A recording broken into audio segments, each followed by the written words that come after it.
Boker Tov. Boker Tov. Boker Tov, Boker Tov. Voilà, Ama Pellet. Donc, on va objecter, Mitivé Marzoutra. Marzoutra, il va objecter sur Ravuna de cette braïta. Ravuna était le tenant de la thèse, comme quoi le mot or signifie jour. On va objecter 3 questions sur Ravuna qui seront des questions finalement qui vont fléchir la vie de Ravuna. Mitivé Marzoutra. Marzoutra, il objecte d'une braïta, d'une Mishnah dans Kritut. Il est marqué Hamapelet or lishoni bechad bet Shammai potrin mikorban ou bet Hillel mechayvin. Une petite introduction.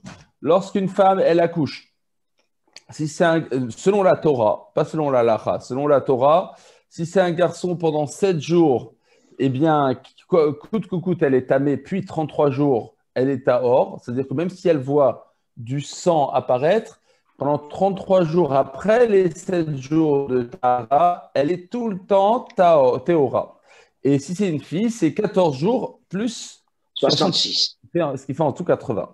Quoi qu'il en soit. Répétez, s'il vous plaît. Si une femme, elle accouche selon la Torah d'un garçon, eh bien, les 7 jours suivant son accouchement, eh bien, le sang qui coule il sera tout le temps tamé, quelle que soit sa couleur, quel que soit s'il vient du mécor, pas du mécor, il est tout le temps tamé. Puis 33 jours après ces 7 jours, le sang sera, quel que soit ce sang, il sera tout le temps tahor. Et pour ça, c'est pour une fille, c'est 14 jours dont le sang est tamé en premier lieu, puis 66 jours que son sang sera tahor. Ça, c'est si elle a accouché donc d'un garçon ou d'une fille. Qu'est-ce qui se passe si pendant les 33 jours suivant la naissance d'un garçon ou les 66 jours suivant la naissance d'une fille, elle a eu une fausse couche, chas de shalom. Elle a fait une fausse couche et donc il y a du sang qui coule. Alors, la question est de savoir si elle doit amener un korban ou 2 korban. Parce que nous savons effectivement qu'après avoir accouché d'un garçon ou d'une fille, eh bien, elle doit amener une femme de la korban violet. Beneyona. Voilà, Beneyona, exactement. Deux colombes. Colombo. Voilà, ou 2 tourterelles. Qu'est-ce qui se passe? Ça, c'est le korban de toute violet. Lorsqu'elle a accouché d'un garçon ou elle a accouché d'une fille, et que dans les 33 jours suivant l'accouchement du garçon et 66 jours suivant celle d'une fille, elle a fait une fausse couche, elle doit amener un korban ou 2 korban. Alors à l'intérieur ou à l'extérieur de sa durée de Toum'a? Alors, si c'est à l'extérieur, il n'y a pas de problème. Alors, elle doit amener 2 korban, parce que c'est clair que les 2 enfants n'ont rien à voir. Alors, c'est juste à la jonction. À l'intérieur, c'est sûr qu'elle doit amener un korban. Ouais. Maintenant, elle a perdu son bébé, là, pendant les 66 jours. Le 66e jour, la nuit, au soir. Voilà. Prendre dans le cas où elle avait accouché d'une fille, par exemple, en premier lieu, et ensuite elle fait une fausse couche le 66e jour au soir. Est-ce que ce soir-là fait-il partie du 81e jour et donc en ce sens, elle devrait amener un korban? Un deuxième korban. Eh bien, ou bien non, on va dire le soir fait encore partie du jour d'avant. C'est une marque locale Bet Shammai Bet Hillel. Et donc un seul. Marque locale Bet Shammai Bet Hillel. Regardez. Bet Shammai peut une korban. Bet Shammai pense que non. Le 81e jour, lorsqu'il s'agit de la nuit, qu'elle a fait la fausse couche, fait partie encore des jours d'avant. Donc elle amène un seul korban. Ou Bet Hillel Mechayvin. Bet Hillel oblige à amener un deuxième korban. Amrou la Bet Hillel Bet Shammai. Bet Hillel ont essayé de raisonner Bet Shammai en disant Maïshena or shmoni bechad miyam shmoni bechad. Qu'est-ce que ça change si elle a fait sa fausse couche le 81e jour le soir ou 81e jour au matin, le lendemain, 12 heures plus tard? Qu'est-ce que ça change? Dans tous les cas, elle a fini. Ça n'a rien à voir avec avant. C'est un jour d'après, selon la Torah. Le jour, il se lève la nuit. Donc, c'est toujours le 81e jour. Donc, c'est toujours un jour d'après. Im shivalo le tuma, lo ishvelo le korban. Arrêt. Ce 81e jour, on voit que si maintenant elle voit du sang couler de son corps, eh bien, elle est tméa, c'est du sang tamé, Ouais. c'est pas du sang tahor. Alors, si c'est du sang tamé, aussi bien au matin, ben, c'est aussi vrai le soir, eh bien, ça devrait être aussi vrai pour les corbanotes, que si elle devrait offrir un corban si c'est le 80e jour au matin, et elle devrait aussi amener un corban, un deuxième corban, si elle l'a vu se sang couler, le 80e jour au soir. Midekama Midkama Bet Hillel et Bet Shammai. Maintenant, la Gemara, elle prouve dans cette votre Mishnah. Tu vois que Bet Hillel, qu'est-ce qu'il a dit à Bet Shammai? Maï Shena Or Shmoni Vechad, Miyam Shmoni Vechad. Qu'est-ce que ça change? Or Shmoni Vechad du 80e jour au matin. Mashmak, le Or, c'était le Jour. Non. La veille. Maï Shena Or Shmoni Vechad, Miyam Shmoni Vechad. Qu'est-ce que ça change? Le soir, le jour du matin. Que ça change la veille ou le matin? Voilà. Donc, or veut dire ici obligatoirement soir. Et pas comme Ravuna qui considérait que or voulait dire matin. Shmamina, or, ortaou. Tu vois donc que or vient dire le soir. C'est QFD. Shmamina, première preuve. Deuxième preuve que la Gemara va objecter sur Ravuna, mitivé, une autre braïta, c'est marqué Yehe nechal or lashleshi. J'aurais pu croire que le korban shlamim, il puisse être mangé le hors shlishi. Alors, vous savez, le korban shlamim, si par exemple, je fais la shrita du dimanche matin, alors c'est marqué, on a le droit de le manger shnei yamim velayla echad. Savoir, est-ce que la nuit du lundi soir, et j'ai le droit de le manger ou pas? Alors, la Gemara, elle va prouver que non. Comment elle prouve? Elle dit, j'aurais pu croire que Nechal Or Lashlishi, que si tu as fait la krava du shlamim dimanche matin, tu as le droit de le manger aussi lundi soir, jusqu'à lundi soir inclus. J'aurais pu croire que c'est permis. Il veut dire, nous, d'ailleurs, la logique va dans ce sens, car Zevach, Nechalim Leyom Echad, un korban Zevach, par exemple, un korban Toda, il a le droit de Nechalim Leyom Echad. Tu as le droit de le manger pendant sa journée. Qu'est-ce qu'on appelle sa journée? La nuit aussi. La nuit avec, parce que c'est marqué Beyom Korbano Yachel. Tout le jour de son approchage, tu as le droit de manger. Ou Shlamim Nechalim Lishnei Yamim. Et Shlamim, c'est le double, c'est 2 jours. Alors qu'il y a un Korban Toda. De la même manière que le Korban Toda, Laïla Echadayom, Laïla Acharayom, la nuit et après le jour est considérée comme étant un jour. Afghan, Laïla Acharayom, j'aurais pu dire que la nuit qui va après le deuxième jour fait partie du deuxième jour. Et j'aurais dit que quand on dit que le shlamim peut être mangé en 2 jours, on prend les 2 nuits qui vont avec. Et donc j'aurais dit que le lundi soir, c'est permis de le manger si tu l'approchais dimanche matin. Talmud Omar, c'est pourquoi on dit que non. C'est pour ça que la Torah l'a précisé dans le Korban Shlamim. Beyom zivrachem yachel. Le jour où tu l'auras sacrifié, tu pourras le manger. Ou mimachorat, et le lendemain, va notar adiom. Et le notar, le surplus, jusqu'au jour. Beod diom ou nechal. Davka, quand il fait jour, il est mangé. Veno nechal, les orshlichim. Il ne peut pas manger le lundi soir. Ça, c'est la première partie de la Braïta. Deuxième partie de la Braïta. Yachol, j'aurais pu croire, il s'arrête miyad. La question est de savoir, est-ce que le lundi soir, j'ai le droit de brûler le shlamim? Parce que vous savez qu'un korban qui n'est plus mangeable, il faut le brûler. Le notar. Voilà, il est notar. Tout ce qui est notar, tu brûles le notar. Voilà. Et j'aurais dit, de la même manière que le korban Toda, on a le droit de le brûler dès qu'il est notar, c'est-à-dire, si tu l'as approché dimanche matin, tu as le droit de manger le soir aussi, donc c'est lundi matin. Ben, j'aurais dit la même chose avec le korban shlamim, qu'il est notar lundi soir, et dès lundi soir, j'ai le droit de le brûler. Et la logique, elle donne d'ailleurs qu'on aurait le droit de le brûler lundi soir, car zevachim nechalim leyom velayla echad. Tout korban zevar, comme Toda par exemple, il a le droit d'être mangé le jour et la nuit d'après. Donc, il est brûlé le lendemain matin. Ou shlamim nechalim shnei velayla echad. Les shlamim, il est mangeable 2 matins et un soir. Maléalan, de la même manière que dans Korban Toda, techef lachil asrefa, dès lors que tu ne peux plus le manger, tu as le droit de le brûler, c'est-à-dire lundi matin. Afkan techef lachil asrefa, de la même manière le shlamim, dès lors que tu n'as plus le droit de le manger, tu peux le brûler. Et donc, j'aurais dit que tu peux le Ou brûler. c'est l'obligation? Tu peux le brûler dès lundi soir. Talmud Lomar, c'est pour ça. Alors, Il faut brûler. Il faut brûler. La question, c'est à partir de quand? Tu peux le brûler plus tard si tu veux. Si tu veux pas te prendre la tête, tu le brûles un peu plus tard. Alors, À partir de quand au plus tôt je peux le brûler? J'aurais dit que tu peux le brûler dès lundi soir pour le Korban Shlamim, parce que c'est là où tu peux plus le manger. Et Teref l'achila sefa, dès lors que tu peux plus le manger, immédiatement. tu peux le brûler. Talmud Lomar, c'est pour ça que la Torah, elle vient, elle dit Ve'anotar, Nibessa, Razavar, Bayom, Bayom. On n'est pas obligé tout de suite alors. Voilà, le notar, le surplus de la viande qui a été sacrifiée, Il n'a Bayom, pas été consommé. le troisième jour, Saref, il pourrait être brûlé. Bayom atasoref, viata sorfolaïlaïla. Et pas Un Tekef. korban n'est pas brûlable la nuit. Donc, ici, Ah, on mais ne alors le pas Korban Toda alors? le korban toda, eh bien, Le justement, Korban tu as Toda, puisque c'est seulement Yom Velaïla et Had, ça veut dire que le lendemain matin, il faut que je le brûle. Oui. Donc c'est jour.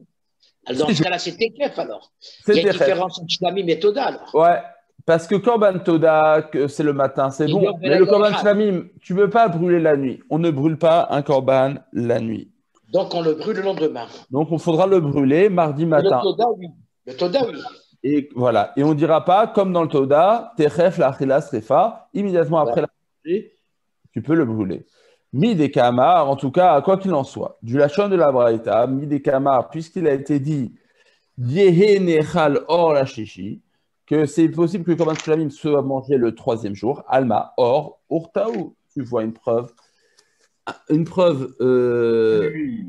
voilà, une preuve forcée, comme quoi or ici veut bien dire le matin. Or veut bien dire la nuit, excusez-moi. Et ça ne veut pas dire le matin. Shema Mina, deuxième preuve.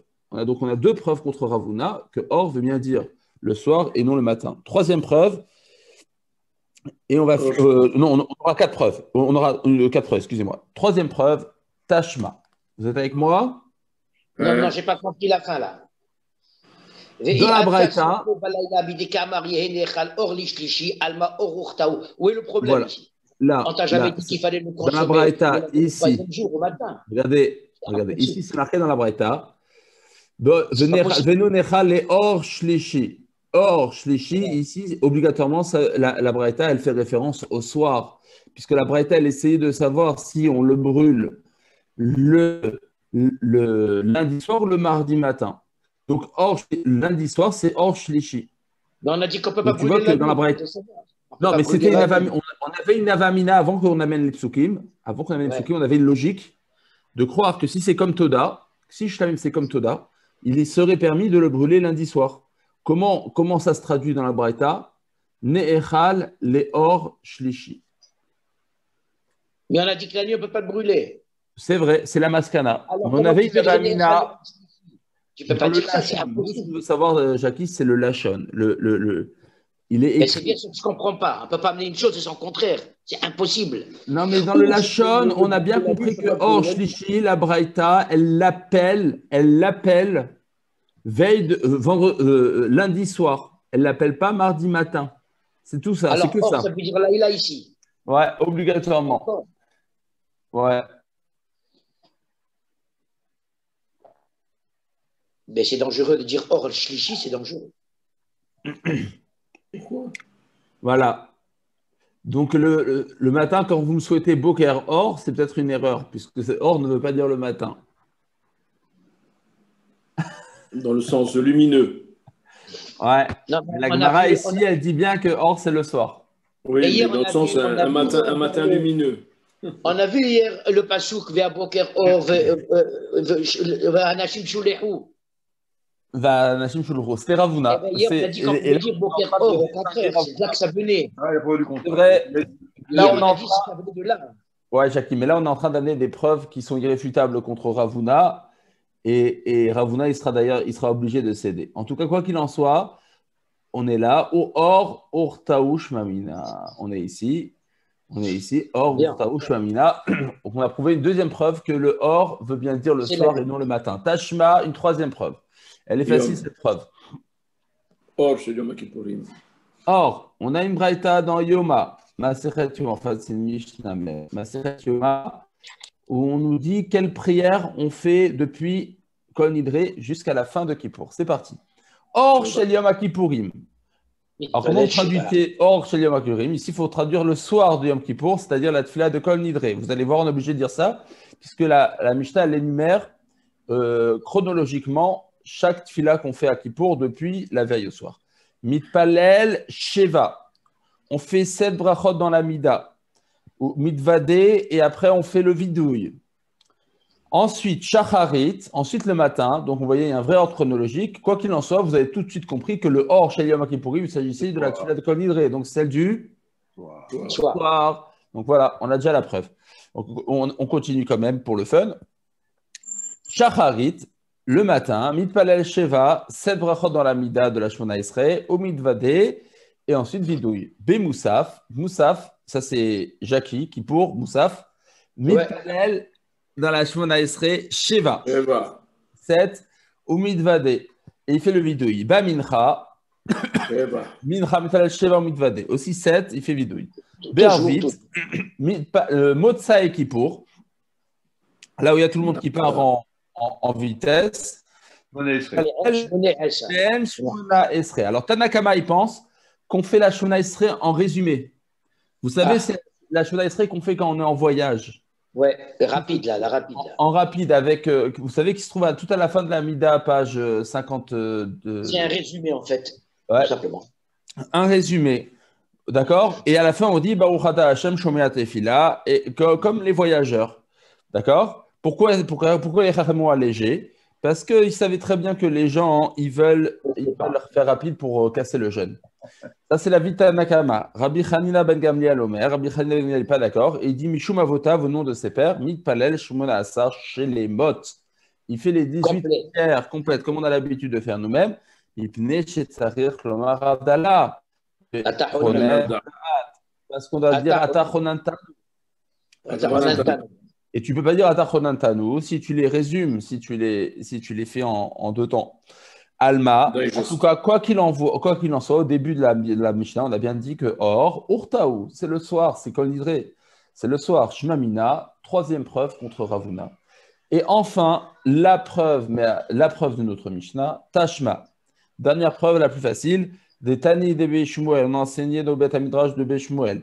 L'el arba asar botkin et achametz leoraner, c'est notre Mishnah. Le soir du 14 Nissan, botkin et achametz, on fait l'inspection du chametz, les or aner, à la lumière. Là, il dit pas Alma. Or, ici, il s'agit bien de l'aile, de la nuit. Ouais, mais il dit l'aile tout de suite. Asar, c'était aussi l'aile, non? Alors, si on te dit que l'aile arba asar, on t'a bien compris, c'est la nuit. On te dit botkin et achametz, les or aner. Donc, tu vois que or, c'est urta. Or, c'est la nuit. Donc, le or de. Alors excusez-moi. Donc, ça, c'est ce qu'on a enseigné dans la Betrash. C'est pas une Mishnah. Shmuel, il a enseigné l'élé arba asar botin achametz. Voilà. Et on met ça en parallèle avec notre Mishnah où il est dit or arba asar botin achametz loraner. Voilà. Donc, Shmuel, il a bien traduit que or, c'est l'aile, c'est la nuit. Donc, c'est une preuve que dans notre Mishnah, que Or Arba Asar, c'est la nuit, comme Shmuel l'a compris. Alma Or Urtao, donc on a une preuve irréfutable que Or c'est la nuit et non le jour. Agmara va répondre pour Ravuna. Et là, Ben Ravuna ou Ben Rav Yehuda découle Alma Or Urtao. Agmara conclut que pour tout le monde, Or signifie la nuit. Vélo pligué. Et il n'y a pas de marloquette depuis ce qu'on a fait hier. Donc tout ce qu'on a fait hier, il n'y a pas de marloquette. Et la marquiatré ou marquiatré. Chacun, il employait le terme qui était utilisé dans sa région. Béatré des Rav, dans la région de Ravuna, Karu, Nagé. La nuit, on l'appelait Nagé. Et Béatré des Rav Yehuda, Karu, Lélé. Dans la région de Ravuna, la nuit, on l'appelle Lélé, les nuits. Et donc, on voit que quand on dit, tout le monde est d'accord que Or, c'est la nuit. Seulement, ils employaient un terme différent pour le mot nuit en araméen. Un parlait de Nagé, un parlait de Lélé. Nagé? On a vu que c'était le jour avant, hier. On a vu que Nagé, c'est le jour, non? Non. Non, on n'a pas vu ça. Hier, on a vu le mot nagué. Il me semble que c'est le jour. Si, clair. On avait répondu. On avait répondu. Mayor Rabouna, Amar Nagué, etc. Ah oui, c'est Rabouna, d'accord. Okay. Ouais. Seulement, on ne disait pas que c'était le matin, on disait que c'était la nuit. Seulement, Rabouna, il disait que le mot or, et Rabouna disait que le mot or veut dire les, c'est tout. Mais les deux parlent de la même chose, de la nuit, mais dans des termes différents. D'accord. D'accord? Voilà, on a fini la soukya. Maintenant, la Gemara, elle va passer à des questions subsidiaires, annexes. Vetana didan, notre Tana. Maïtamal ou katanelele. Pourquoi il n'a pas employé le mot lélé, qui est un terme hébreu pour dire la nuit? Pourquoi on dit or? C'est un terme un peu compliqué. C'est un terme qu'on ne trouve pas trop dans la Torah. Bah, le premier Basouk, non? La Torah. Vaillez or, vaillez rocheur. Or, c'est vrai. Mais pourquoi est-ce qu'il a employé un terme qui est sujet à Marloquette? La Gemara dit il a employé un terme propre. Parce que les Chachamim veulent parler en termes propres. Rabbi Yoshua ben Levi, comme nous l'enseigne Rabbi Yoshua ben Levi. Damar Yoshua ben Levi, il est olam, un homme ne doit jamais sortir de sa bouche des paroles qui sont méprisables ou méprisantes. On peut descendre un peu, on peut descendre le texte. Ouais, merci. Ouais, excusez-moi. Leolam al yotzi adam. Davar, un homme ne doit jamais employer des paroles qui sont blessantes ou qui sont mal comprises, qui sont négatives.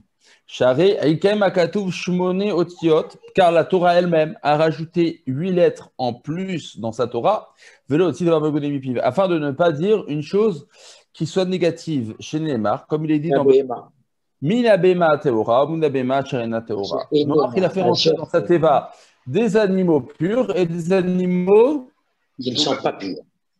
Qui ne sont pas purs. La Torah n'a pas dit qu'ils sont impurs. C'est la Shonekia. Voilà. Et en mettant Asher Enena Teora, eh bien, au lieu de dire Tamé, au lieu de dire Tmea, par contre, pardon, au féminin, eh bien, vous compterez les lettres, il y a 8 lettres en trop. La Torah, elle n'a pas été avare en termes de lettres afin de pouvoir préserver un langage qui soit propre. Mais alors la Torah, elle évite de parler de Or et de Laïla. De Laïla, elle parle de Or, mais par contre, elle te parle de Etnan Zona ou Meir Kelev. Et je trouve que Zona, quelque part, c'est beaucoup plus négatif, mégouné que Laïla. Laïla, on doit appeler un chat aussi. Hein. Voilà. Des fois, il n'y a pas le choix, Jackie. Jackie, des fois, il n'y a pas le choix. On doit appeler un chat. Je n'aurais pas dit dans la Torah Zona, moi. Voilà. Des fois, il n'y a pas le choix. Hein?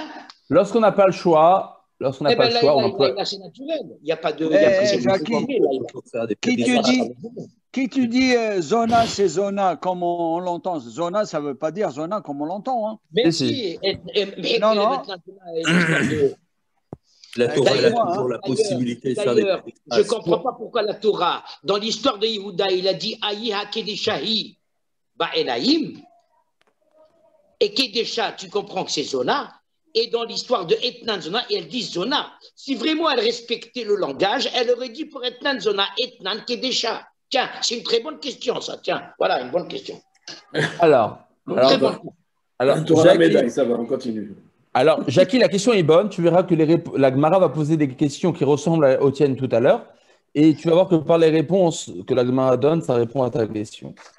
Donc, tout de suite, Rav Papa Amar. Rav Papa, il dit c'est pas 8 lettres qui ont été économisées, mais bien plus. Tesha, c'est 9. Chez Neymar. Un autre passouk. C'est marqué qui est Bechaïsh, Achaloye Taor, Mikre Laïla. Lorsque le Torah un homme qui n'est pas Taor, Mikre Laïla, parce qu'il a eu un coup de. Voilà, il a fait sortir de la semence, ou quelque chose qui ressemble à ça, le soir. Or, comment elle dit Asher lo yiye taor. Elle n'a pas dire, elle aurait pu dire. Mais et si vous comptez les lettres, ça fait 9 lettres en trop. Ravina Amar, il dit non, encore bien plus. Et Serotiot, c'est 10 lettres Parce que le vav de Tahor, on aurait pu l'écrire, il est avec un vav, il est malé, il est tête et vav resh. On aurait pu l'écrire chasser. Avec un cholam, sans le vav. Avec un cholam chasser. Donc le vav de Tahor, Asher lo yeh Tahor, on aurait pu l'écrire chasser. Donc en fait, c'est 10 lettres en trop qu'on aurait pu éviter. En tout cas, quoi qu'il en soit, on voit que la Torah elle-même, alors on demande la Gemara. Alors la Gemara a dit encore plus grand. Rav Acha bar Yaakov Amar, Rav Acha bar Yaakov, il dit encore plus grand. La Torah, tu vois qu'elle n'a pas été avare d'embaucher. Ce serait 16 lettres, on aurait pu éviter dans un autre passouk, chez Neymar, dans un passouk dans Shmuel. Cette fois-ci, on est dans Nach.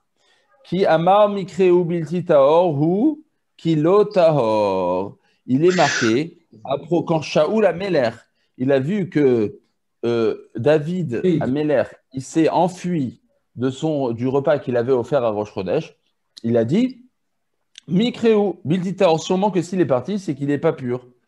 Kilo Tahor, parce qu'il n'est pas pur. Il n'a pas dit qu'il est impur. Il n'a pas dit Mikre Tameu. On aurait dû écrire Mikre Tameu, et à la place de ça, il a dit Bilti Tahor ou Kilo Tahor ou. Donc ça fait 16 lettres. Ça fait 16 lettres, alors qu'on aurait pu le dire Mikre Tameu. Donc en tout cas, quoi qu'il en soit, que ce soit 8, 9, 10 ou 16, on voit que la Torah elle-même, elle a montré l'exemple qu'il faut employer des termes propres, quitte à avoir un langage plus long. La Gemara demande Tanya de Berav Shmuel. Il y a l'inverse. Hein. Il y a l'inverse en pagaille. Hein. Ouais, on va voir l'inverse. Alors la Gemara, elle va opposer ça. Tanya de Berav Shmuel. En passant, la Gemara, elle amène un enseignement de Rabbi Shmuel. En quoi Laïla, c'est infamant, c'est mauvais? Non, est-ce que c'est. Quoi le mot Laïla? Micré, c'est le mot Micré. Non, je parle au départ. Ouais. Il y a Dior plutôt que Laïla, mais qu'est-ce qu'il y a de en disant Laïla? Parce que qu'est-ce qu'il y a dans Laïla de moins bien? C'est le plus négatif? Oui. Ouais. Alors juste une seconde. Il va dire Micré or, c'est difficile ici. Juste une seconde.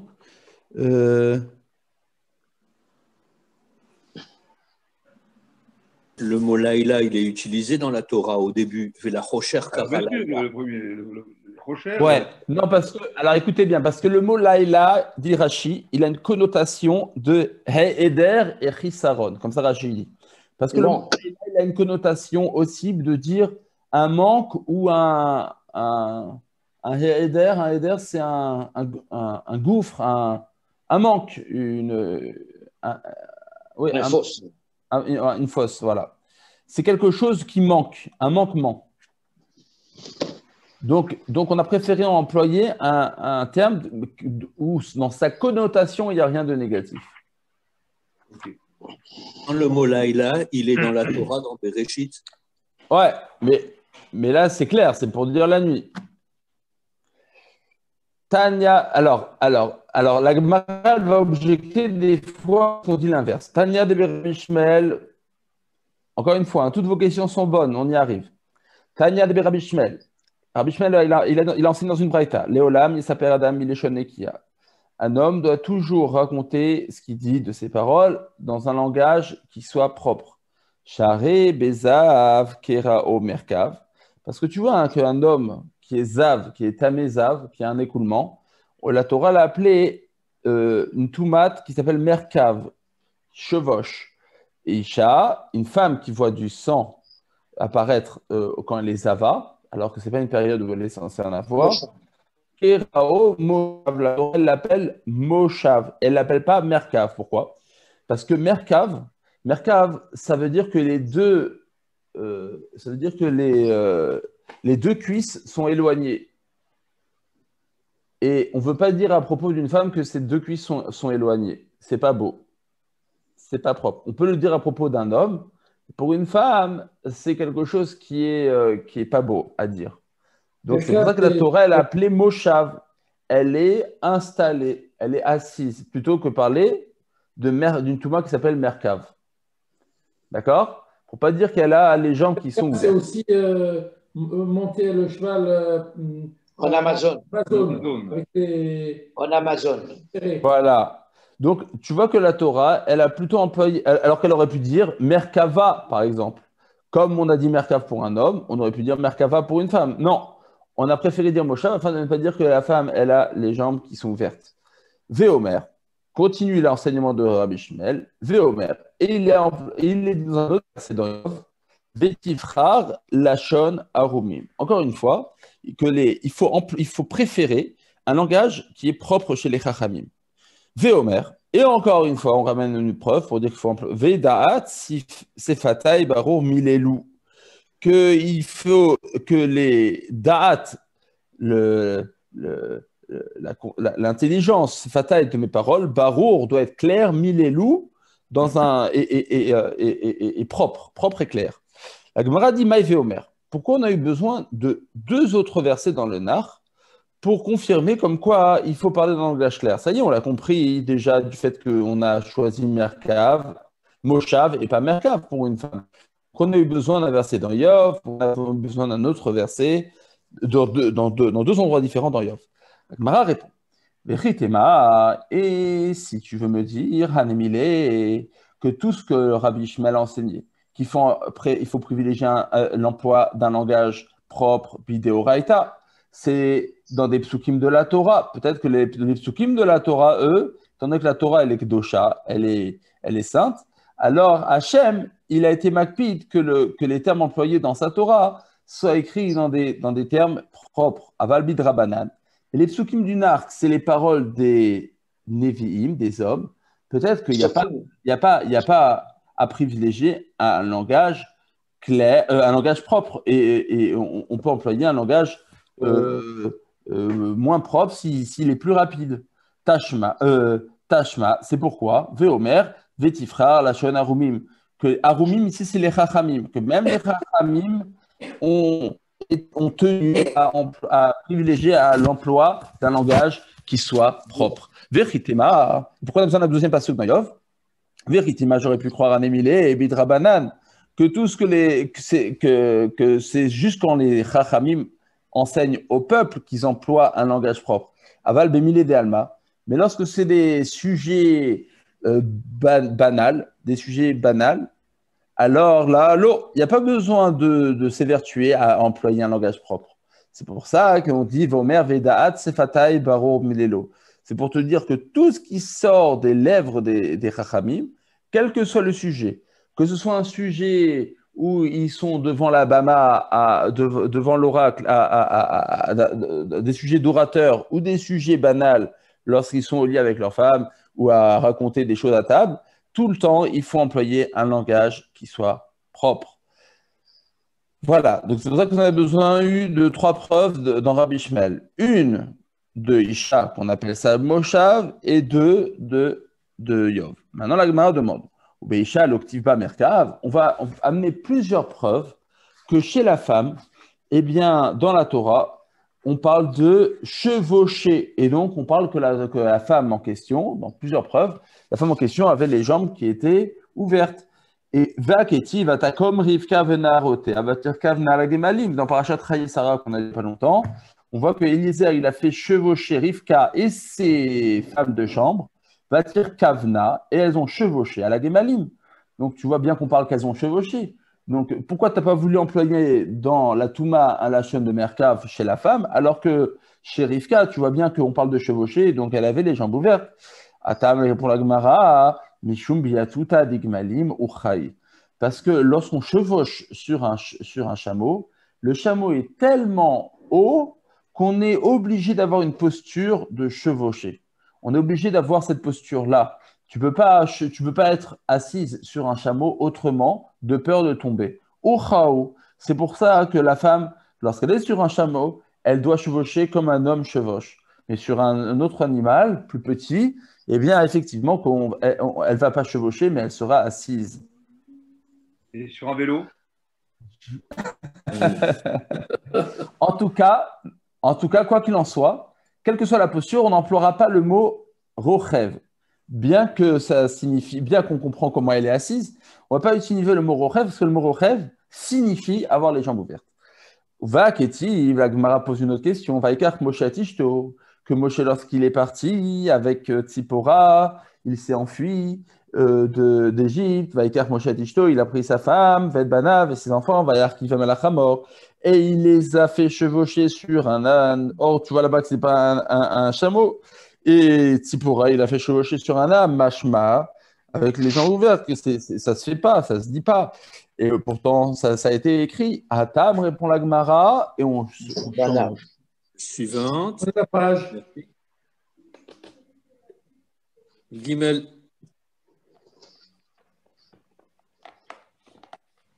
Attends.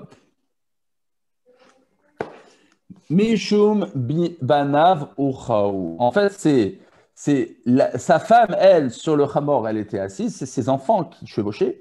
Et étant donné qu'on parle des enfants et de la femme, alors on a employé le verbe chevaucher. Mais ce n'est pas pour la femme, c'est pour les enfants qu'on a dit ça. Et la femme, effectivement, on aurait employé, s'il n'y avait que la femme, on aurait employé un autre verbe. Veha ketiv, une troisième preuve, pas comme ça.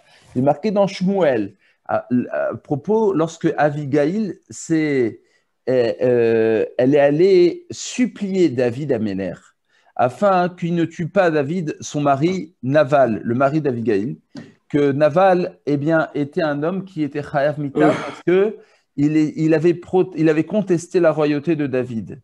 C'était Mored Bamalchut. En ayant contesté la royauté de David, il était Chayav Mita. Et elle a pris tout de suite un âne, pardon, et elle est allée en direction de chez David Améler. Et elle est Vaya Hirochevet Alachamor. Et voici qu'elle était Rochevet, elle est chevauchée sur un âne. On ne parle pas comme ça, on avait dit. On ne parle pas les gens chevauchés parce que ça signifie jambe ouverte. Et or, Abigail, on a bien parlé de chevaucher. Atam répond la Gemara. Mais c'est le nar, c'est plus la Torah. Ouais, mais quand même, on a vu que même dans le nar, il faut employer un langage propre. Même les rabbins doivent employer un langage propre. On l'a appris de Rabbi Ishmael. Atam mishum biatuta deleliahu chao. Trois réponses on va donner à propos d'Abigail. Première réponse, mishum biatuta deleliahu. Parce que la nuit, eh bien, il y a toutes sortes de mauvaises rencontres qu'on fait. Et donc, de peur qu'elles viennent à tomber sur des objets ou sur des mauvaises rencontres, elle était obligée d'avoir cette posture. Et la Torah nous raconte qu'elle avait cette posture parce que la nuit, c'est spécial. La nuit, il y a toutes sortes d'embûches, on ne voit pas bien au clair de lune, etc. Donc, elle était obligée d'avoir cette posture afin de bien se tenir sur cet âne. Deuxième réponse, Mishum biatuta delea leka. Pas à cause de ça, pas parce qu'elle avait peur de la nuit, Mishum biatuta Davidika. Parce qu'elle était tellement affolée de savoir qu'elle va voir David et en chemin, qu'elle s'est agrippée à son chamor et qu'elle avait cette posture. Pas à cause de la nuit, de peur de rencontrer David. Et donc, elle devait s'agripper à son chamor dans cette manière. Troisième réponse, pourquoi la Torah, elle nous raconte comme ça. Biatuta de David Namilek. Elle n'avait pas peur de voir David le soir, mais elle avait peur, Mishum Biatuta de Har Ika. Parce qu'elle n'a pas pris l'autoroute, elle avait pris les côtes et la montagne. Et pour pouvoir bien tenir sur son âne dans la montagne, elle avait besoin de bien s'agripper, de bien se tenir, d'avoir une posture qui soit solide. Et donc, la Torah nous raconte qu'elle était comme Rochevet pour nous dire qu'elle avait peur pour l'une de ces trois raisons. La Gemara demande, Ubi de Oraita Miloketiv Tamé. Et donc, dans la Torah, il n'est marqué aucune fois le mot Tamé. C'est la question de Jackie qui nous a posé au départ. C'est marqué plein de fois dans la Torah des Etnanzona, et c'est marqué Tamé, et c'est marqué plein de fois des langages, des termes négatifs. Alors, quand est-ce qu'on rétrécit et quand on ne rétrécit pas? Tu vois bien que la Torah, plein de fois, elle a employé des termes négatifs. C'est la question que Jackie nous a posée tout à l'heure. Et là, kolecha dechiadadeninu. La Gemara, elle dit le principe suivant pour répondre à la question de Jackie. Kolecha dechiadadeninu. À chaque fois où les termes employés sont égaux dans leur longueur, et donc, mishtae belashonikia. Ça veut dire, si l'emploi d'un autre terme, d'un synonyme ou d'un autre terme ne va rien changer à la longueur du mot, alors on va préférer, bien sûr, prendre un terme qui soit à une connotation positive plutôt que celle qui a une connotation négative. À valeur égale. Alors, kol echad enefishin milé. Par contre, si ce n'est pas valeur égale parce qu'il faut employer des termes qui soient plus longs, mishtaeb elashon ktsara. Alors là, on préfère effectivement employer des mots qui sont plus courts plutôt que des termes plus propres.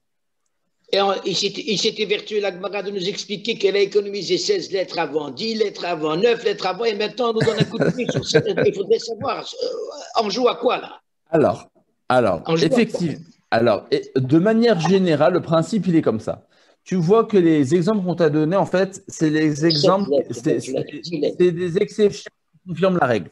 C'est-à-dire qu'une fois, ou deux, ou trois, on a besoin de te montrer que cette règle, elle est fausse pour te montrer qu'il faut employer un langage propre. Mais tout le reste, on va employer, si c'est plus court, on va privilégier le court plutôt que le propre. Ben, ça n'a pas été le cas avant. Alors, les Mfarshim posent la question de Jackie un peu différemment. Ils disent… Asher en Théora, c'était pas la peine. Tu avais dit Téméra, tout simplement. Non, il aurait fallu nous le dire une fois. Bah oui. Pour nous dire qu'il faut employer un langage propre, dis-nous qu'il y a une exception plutôt que 3 exceptions. Or, les exemples tout à l'heure, on a vu qu'il y avait 3 exceptions. Pourquoi avoir 3 exceptions plutôt qu'une? J'aurais compris, avec une exception, qu'il faut parfois privilégier le propre que le court. Et dans la règle, tu comprends qu'il faut privilégier le court du propre. Bon, ça c'est les Mfarshim qui posent ta question, en tout cas, Jacques. Bon. Tu regarderas le RAN, si tu veux. Le RAN, il répond à ta question. Rabbi Nissim. Rabbi Nissim de Gironde. Quoi qu'il en soit. Voilà, quoi qu'il en soit, donc on voit qu'il y a 2 choses à privilégier. Il faut privilégier le court plutôt que le propre, mais si c'est valeur égale, il faut privilégier le propre que le moins propre. Kidamar, Rav, Una, Amarav. Comme nous l'a enseigné Ravuna au nom de Rav, Vamrele, Amaravuna, Amarav, Bishum Rabimir. Il y en a qui disent que c'est au nom de Rabimir. Le Olam, Yishne Adam, le Talmido derrière Tzara. Un maître doit tout le temps enseigner à son élève le plus court afin que ce soit le plus facile à retenir. Le plus court, quitte à… voilà. On appelle ça Digest en anglais. Reader's Digest. Exactement, Reader's Digest. Demande à Gemara, demande à Gemara, quoi, à chaque fois que la Torah est employée, que c'est à valeur égale, eh bien on emploie un lachon propre. Pourtant, si vous comptez les lettres de Rochevet et de Yoshevet, c'est les mêmes. Il y a autant, il y en a 5. Et malgré tout, eh bien, Yoshevet, il y en a 6, Rochevet, il y en a 5. Ça ne va pas. Non, Yoshevet, il y en a 5 et Rochevet, 5 aussi. Non, 1, 2, 3, 4, 5, 6 et Rochevet, 5. Il ne faut pas lire le Vav. Le Vav, au début, tu prends. Tu enlèves le Vav. Bon. Ouais, le Vav, c'est juste pour te dire et Yoshevet et Rochevet. En tout cas, tels qui sont employés dans la Torah sont sans le Vav. Et pourtant, c'est à valeur égale. Et dans Shmuel, on a bien dit qu'elle était Avigail, elle était Rochevet. On aurait pu dire qu'elle était Yoshevet à la Hamor. Ouais. Alors, la Gemara répond Rochevet Ktiv, c'est Rochevet sans Vav. Tu vois que la Torah, à propos d'Avigail, le Nar a dit Rochevet sans Vav. Donc, elle a économisé une lettre. C'est pour ça que ce n'est pas valeur égale. C'était une lettre en moins. On privilégie celui qui a 4 plutôt que 5, quitte à ce que ce soit un terme qui soit moins propre. La Gemara va raconter maintenant des tas d'histoires qui vont dans ce sens-là. Voilà, maintenant c'est que des histoires en bataille. Que des histoires jusqu'à la fin, quasiment. Des légendes. Haneu très talmidé. Voici 2 disciples, Davou Yadve Kamede Rav, qui étaient assis devant Rav. Khadamar, l'un d'eux a dit Shavitinan Haishmata Kedavar Acher Mesankan. Cet enseignement que tu nous as enseigné, Rav, elle nous a laissé fatigués. Alors, comment il a dit fatigué en arabe? Mesankan. Mesankan, ça veut aussi dire porc. Elle nous a laissé porc, comme des porcs, des cochons. Pourquoi est-ce que le cochon est fatigué? C'est marqué, c'est le cochon Mesankan, où c'est marqué ça? Mesankan, c'est un terme qui veut dire aussi cochon. Qui c'est qui a dit ça? L'un des disciples. Mais il voulait dire il voulait pas dire qu'il nous a laissé cochon. Ça veut dire, en fait, c'est un terme à prendre au second degré. Il nous a laissé cochon, ça veut dire fatigué. Mais il a dit cochon. Mais ça veut aussi dire fatigué. Pour nous dire que l'enseignement que tu nous as donné, il nous a crevé. Il nous a fatigué avec cet enseignement. Il était trop long, trop compliqué, etc. Rachid dit pas que c'est un cochon. Et l'autre disciple. Rachid et l'autre, il a dit. Gédi. C'est le deuxième. Le deuxième Talmid, il a dit Shavitin Anaishmata ki Gedi Mesankan. Tu nous as laissé pantois, c'est-à-dire comme un chevreau fatigué. En tout cas, depuis ce jour-là, Rav, il n'a plus adressé la parole au premier. Pourquoi? Parce que le premier, eh bien, il y avait une connotation de cochon, et depuis ce jour-là, ils ont arrêté de se parler. Tout ça pour vous dire qu'il faut toujours employer un langage qui est propre et dans sa connotation et dans son sens premier, quoi qu'il en soit. On voit de cette histoire que Rav, eh bien, il a été makpid et de ne plus parler avec ce premier Talmid qui avait parlé de cochon parce que c'était une mauvaise connotation. Haneu très Talmidé. Deuxième histoire. Voici deux disciples.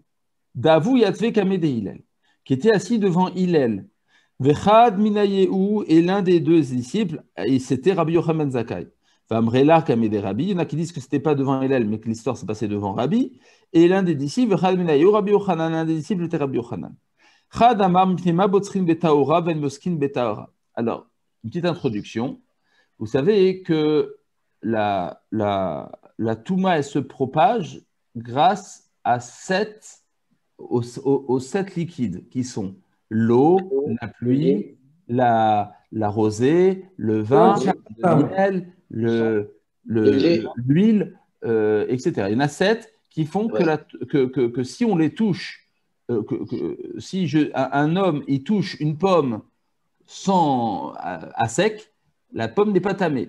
Mais un homme tamé qui touche une pomme grâce à l'un de 7 liquides, la pomme devient tamée. La question, c'est comme ça. Il a été enseigné que lorsque l'on va cueillir les raisins, il faut faire attention à prendre un kéli qui soit tahor. Tandis que lorsqu'on va cueillir les olives, on n'a pas besoin de prendre un kéli qui est tahor. Quelle différence il y a? La différence, il est que, pourtant, dans les deux cas, eh bien, il y a le jus du raisin, il risque de se faire lâcher. Si le kéli il est tamé, eh bien, par le jus, ça va rendre tamé tous les raisins à l'intérieur.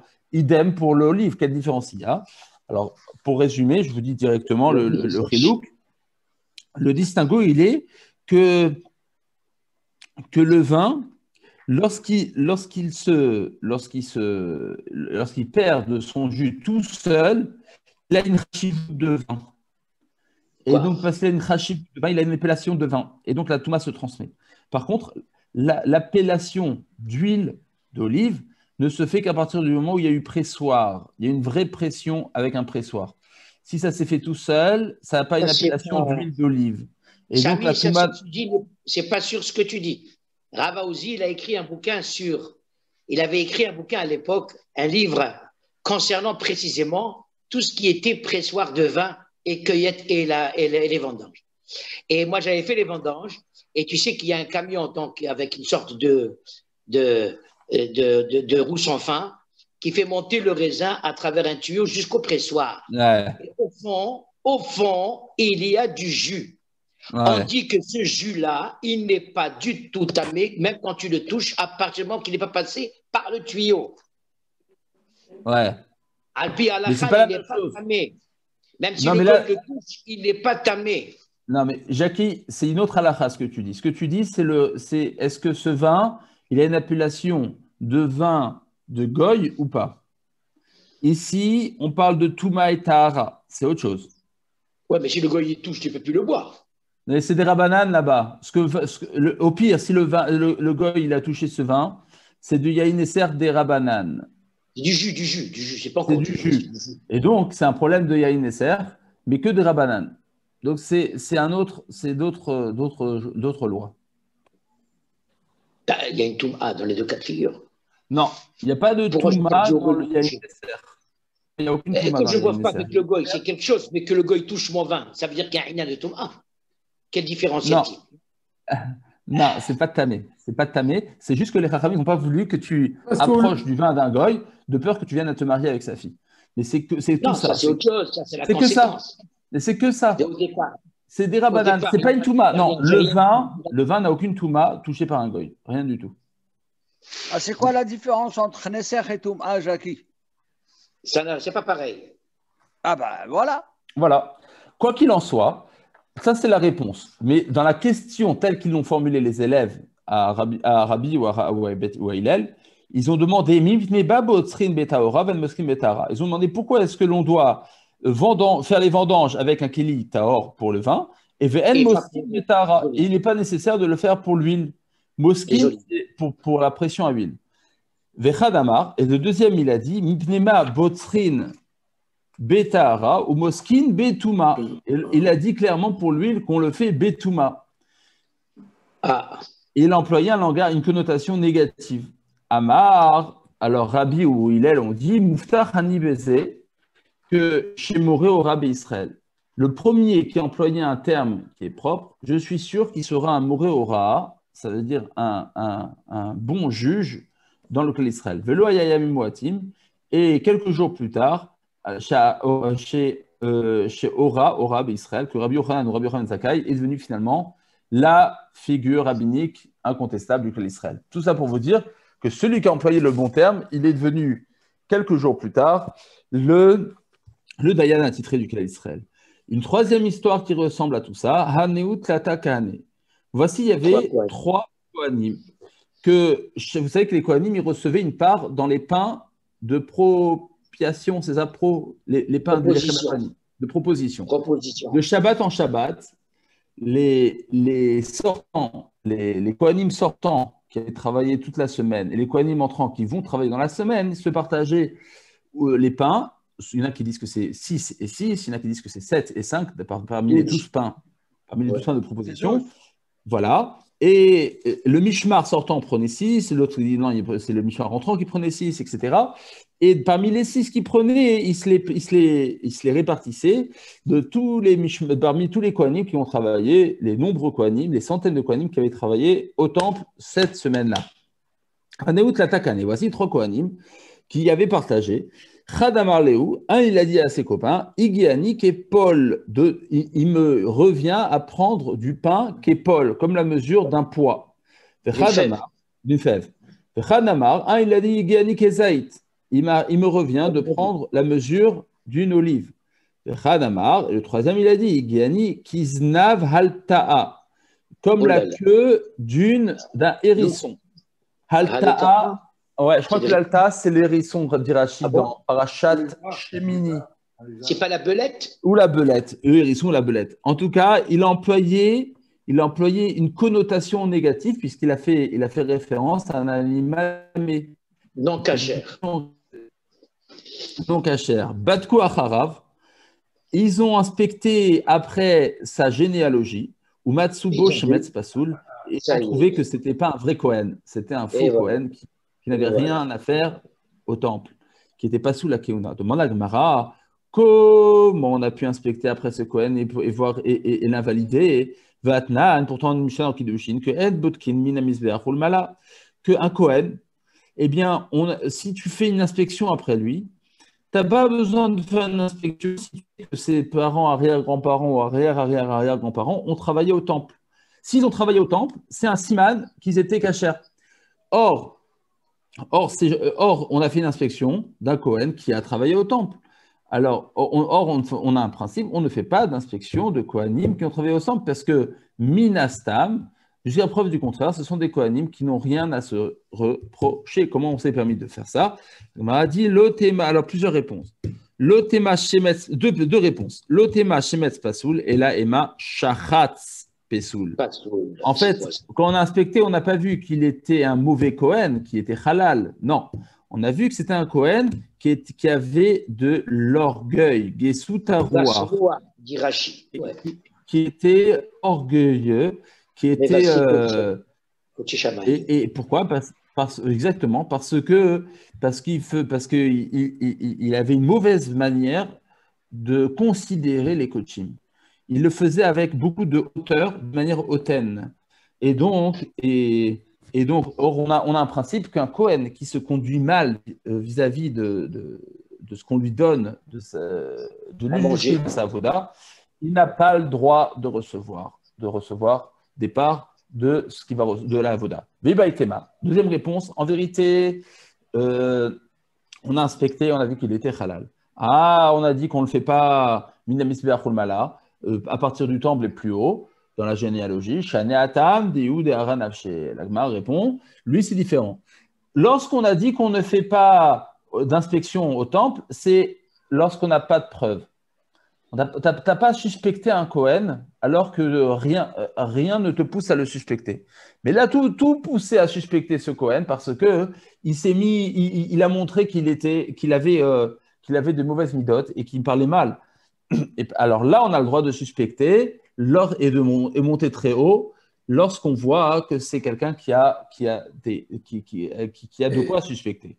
La petite a été mal faite au départ. Signification de Shemet, c'est Shachatz. Shachatz, ça veut dire hautain. Shemet, c'est dans la généalogie.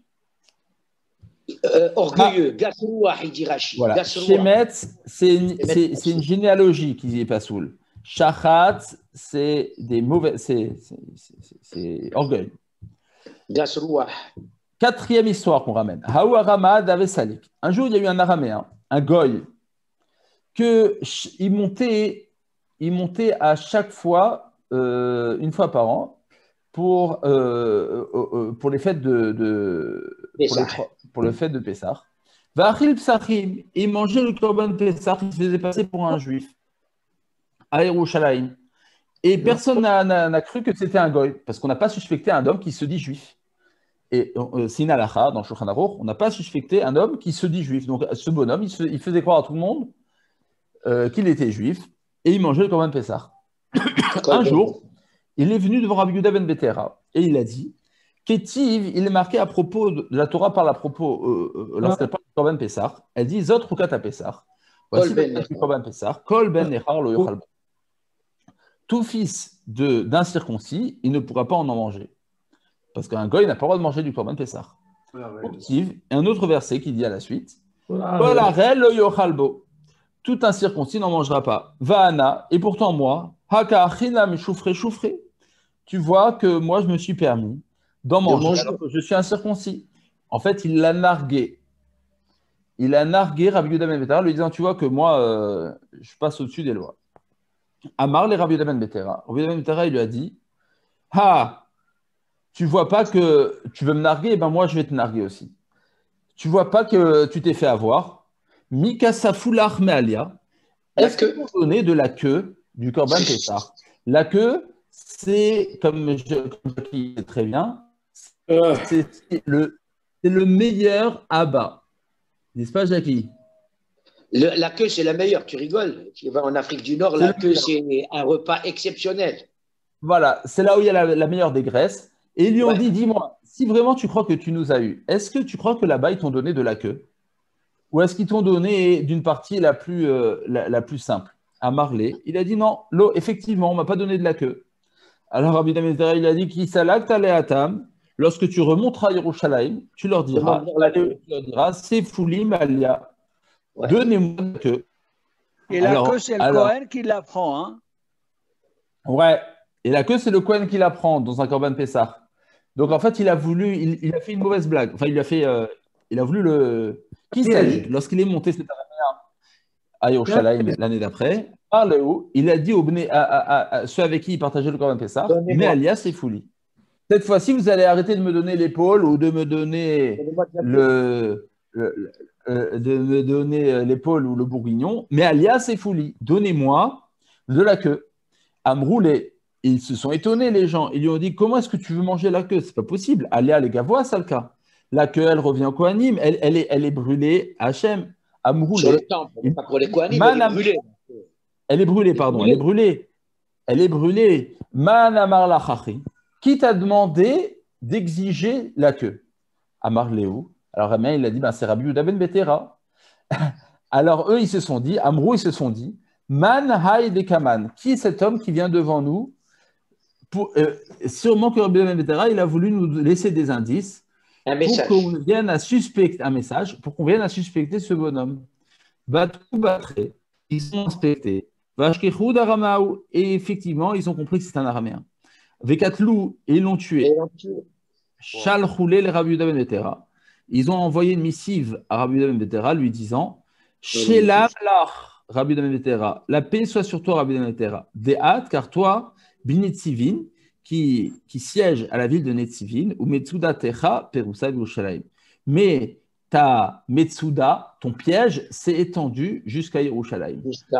Voilà, ils lui ont fait comprendre que tout ça, c'était grâce à son ingéniosité. Dernière histoire. Le filet de pêche. Oui, le piège. Ouais. Rav Kana, dernière histoire. Rav Kana, Khalash. Donc, toutes ces histoires, maintenant, on voit qu'on est parti avec l'histoire montrant qu'il fallait un langage naki. Et on a fait une petite digression montrant à savoir si on avait le droit de suspecter des gens ou pas. Et là, on a montré que Rabbi Yehuda ben Betera, grâce à sa suspicion, il a mis à jour un terrible mensonge. Rav Kahana Khalash. Un jour, Rav Kahana, il est tombé malade, gravement malade. Shadroa Rabbanan les Rabbi, Yoshua Béré de Ravidi. Rabbanan, ils ont envoyé Rabbi Yoshua, fils de Ravidi, pour faire Bikur Cholim. Ils lui ont dit Zil Bedok Maïdine, va voir comment il va.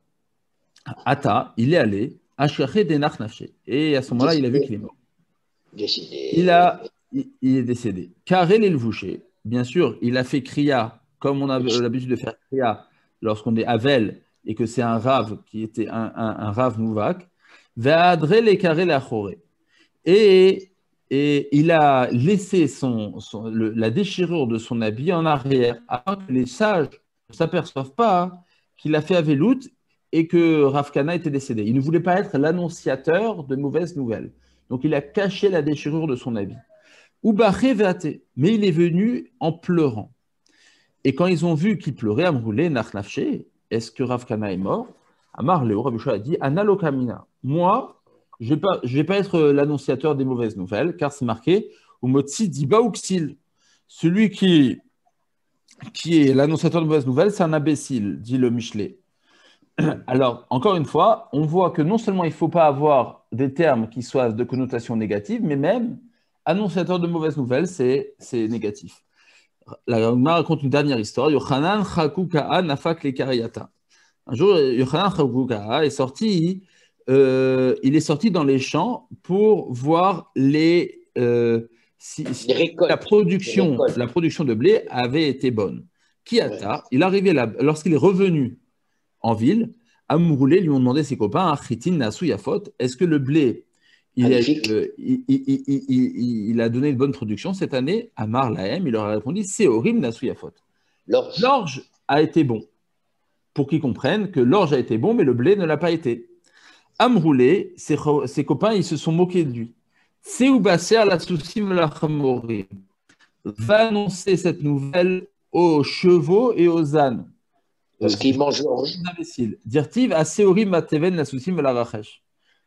Parce que qui mange de l'orge? Des soucis. Les animaux. Alors il dit, c'est pas à nous qu'il faut que tu dises ça, c'est aux animaux. Devant la Gemara, Mayavel les Mémar, qu'est-ce que tu voulais qu'ils disent? Il s'est très bien comporté, il a fait un sous-entendu. Et pourquoi ils se sont vexés, ses copains? La Gemara a dit deux possibilités. Il aurait pu dire la même chose sans vexer ses copains de deux manières. Soit il aurait dû dire Eshtakad Naasur Etinyafot. L'année dernière, le blé a été bon. Et donc, sans parler d'orge, parce que c'est vrai que l'orge, ça fait tout de suite référence à la nourriture animale. Alors, si tu étais resté sur le blé, mais disant que l'année dernière, le blé était bon, les lentilles. Que le blé cette année était mauvais. Inami, ou deuxième réponse, Adashim Nasuyafot. Tu aurais dit que les lentilles cette année sont bonnes, parce que les lentilles, c'est aussi une nourriture humaine, mais sans faire référence à une nourriture animale. Voilà. Bonne journée. Bonne journée, Kol Tov. Kol Tov. Shalom, bracha.